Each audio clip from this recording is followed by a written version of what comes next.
Hello everyone, welcome back to the banker on board. तो SBI clerk mains का 10th of April को मेरा exam हुआ था और मेरा फर्स्ट डे फर्स्ट शो था, यानी फर्स्ट शिफ्ट थी। तो उसी के बारे में आज हम डिस्कस करेंगे। पहले मैं आपको मेरा एसबीआई क्लर्क प्री का स्कोर कार्ड दिखा देता हूँ।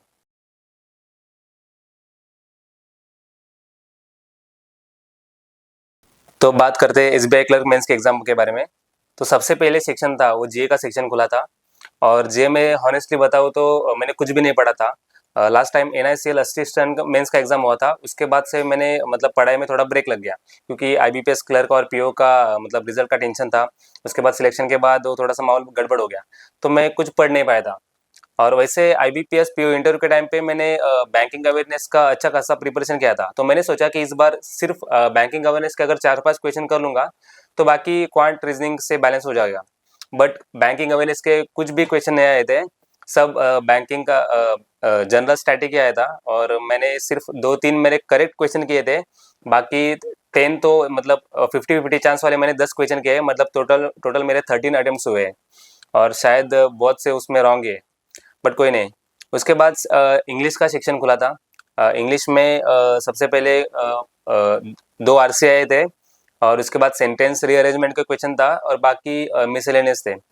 तो मैंने सबसे पहले मिसलेनियस पहले क्वेश्चन किए थे, उसके बाद दोनों आरसी कंप्लीट किए और उसके बाद मैंने सेंटेंस रीअरेंजमेंट का क्वेश्चन भी किया है। तो टोटल मेरे इंग्लिश में 33 अटेम्प्ट्स हुए हैं। इंग्लिश का सेक्शन इजी टू मॉडरेट था, इतना डिफिकल्ट नहीं था एक्चुअल में।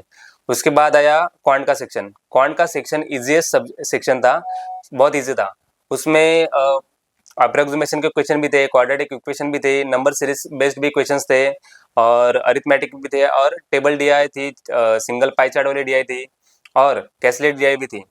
तो कैलकुलेट डीआई टोटल मैंने 33 अटेम्प्ट्स किए और शायद मैंने कैलकुलेट भी अटेम्प्ट किए हैं।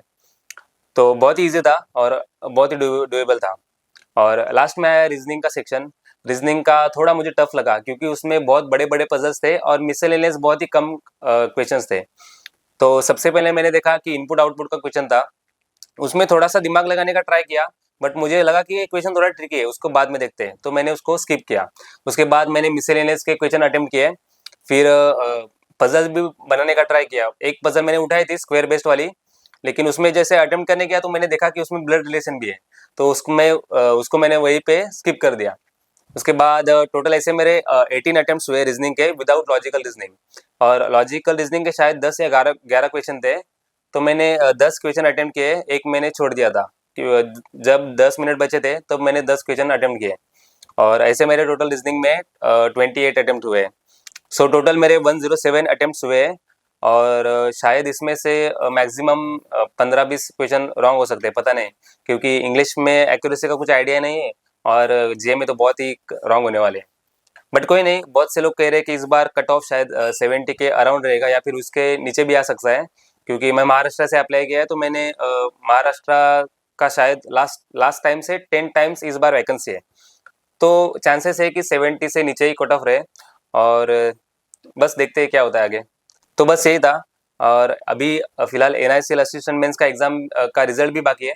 बहुत सारे लोग बोल रहे थे कि 15 के अराउंड आ सकता है, तो अभी इस हफ्ते या फिर अगले हफ्ते में तो डेफिनेटली आने वाला है, तो उसका भी वेट करते हैं।